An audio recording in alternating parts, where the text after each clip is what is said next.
নমস্কার বন্ধুরা, আশা করি তোমাদের প্রিপারেশন ভালো চলছে। আজকে শনিবার রবিবারে দুদিনের ছুটিতে আমি একটু বাড়িতে এসেছিলাম। কাগজপত্র কিছু নাড়াচাড়া করতে গিয়ে হঠাৎ করে আমার একদম প্রথম আমার যে জব ছিল আরআরবি ক্লারিক্যালের, উত্তরবঙ্গ ক্ষেত্রীয় গ্রামীণ ব্যাংকে আমি যেখানে সুযোগ পেয়েছিলাম, তো সেইটার কল লেটারটা আমি পেলাম। তো মনে হলো তোমাদের সঙ্গে শেয়ার করি, যেহেতু আপকামিং এক্সামগুলো আসছে, তো তোমরা সেখানে মোটিভেটেড ফিল করবে। আমি উত্তরবঙ্গ ক্ষেত্রীয় গ্রামীণ ব্যাংকে ক্লারিক্যাল হিসেবে 3 থেকে 4 মাস কাজ করেছিলাম। তো এটা আমার অফার লেটার যেটা আমি পেয়েছিলাম এখানে জয়েন করার পরে। একটা মেল এসেছিল প্রথমে। তো মেল আসার পরে আমি রিপোর্ট করেছিলাম। 27 or 28 মেবি আমার জয়েনিং ছিল। তো আমাকে হাতে এই জয়েনিং লেটারটা দেওয়া হয়েছিল। প্রথমে তো আমাদেরকে এটা, যেটা অ্যাপয়েন্টমেন্ট লেটার ছিল, লেটার অফ অ্যাপয়েন্টমেন্ট, আমি স্ক্রিনে শেয়ার করে দেবো তোমাদেরকে, তোমরা দেখতে পারবে। তো অ্যাপয়েন্টমেন্ট লেটার প্রথমে দিয়েছিল যে আমাদের কি কি কাজ আছে, সব কিছু কি আমাদের পেরোল আছে, সব কিছু আমাদের ব্যাংকে, সেটার জন্য একটা দিয়েছিল। তারপরে আমাকে যেদিন আমার 3 দিন আমাদের প্রথমে ট্রেনিং হয়েছিল, তো 3 দিন ট্রেনিং হওয়ার শেষে আমাদেরকে এটা দিয়েছিল আমার অফার লেটার। এটাও আমি স্ক্রিনে শেয়ার করে দেবো।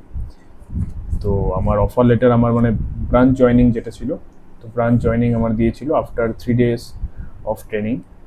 তো আমার বাদলনগর ব্রাঞ্চে আমার জয়েনিং ছিল, রিজনাল অফিস জলপাইগুড়ির আন্ডারে। তো আলিপুরদুয়ারের কাছে এই ব্রাঞ্চটা। তো খুবই ছোট ব্রাঞ্চ, এবং খুব ভালো করে আমি সেখানে 3 মাস কাটিয়েছি। খুবই আমার ভালো লেগেছিল কাজ করে, আমার প্রথম এক্সপিরিয়েন্স জবে। খুব এক্সাইটেড ছিলাম জয়েন করার আগে। তো যখন জয়েন করেছি, তো সেখানে ক্যাশিয়ার হিসেবে জয়েন করেছিলাম, কারণ ওই ব্রাঞ্চে দুজন স্টাফই ছিলাম। আমি ছিলাম এবং ম্যানেজার স্যার ছিল সেখানে।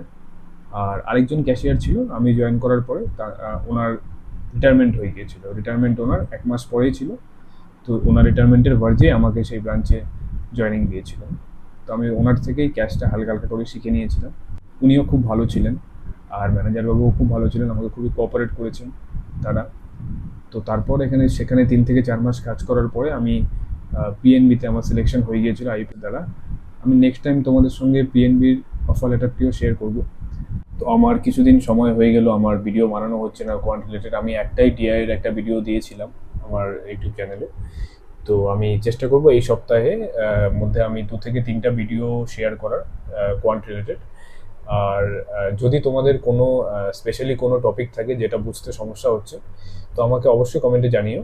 আমি ভিডিও বানিয়ে সেটা বোঝাবার তোমাদের অবশ্যই চেষ্টা করব। আমি চেষ্টা করবো এই সপ্তাহের মধ্যে পার্সেন্টেজ এবং আরও অ্যারিথমেটিকের যদি কিছু টপিক আমি কভার করতে পারি, সেখান থেকে কিছু কিছু কোশ্চেন কভার করতে পারি। আর মক টেস্টও আমি তোমাদের সঙ্গে সঙ্গে সলভ করার চেষ্টা করব এখানে স্ক্রিন শেয়ার করে আমার। ঠিক আছে? তো আজকের মতো রাখছি এখানেই। আবার আগামীকাল আমি সকাল সকাল বেরিয়ে যাব বাড়ি থেকে। এখন তো আমার যেখানে পোস্টিং আছে সেটা হলো ধূপগুড়ি থেকে আরও মোটামুটি 20 থেকে 25 কিলোমিটার দূরে। তো আমি সকালবেলা এখান থেকে বেরিয়ে যাবো আবার। তো ঠিক আছে, নেক্সট ভিডিওতে আবার দেখা হচ্ছে তোমাদের সঙ্গে। ভালো থেকো, ভালো করে পড়াশোনা চালিয়ে যাও।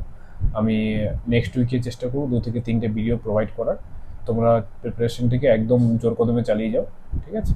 তো নেক্সট ভিডিও দেখা হচ্ছে। নমস্কার।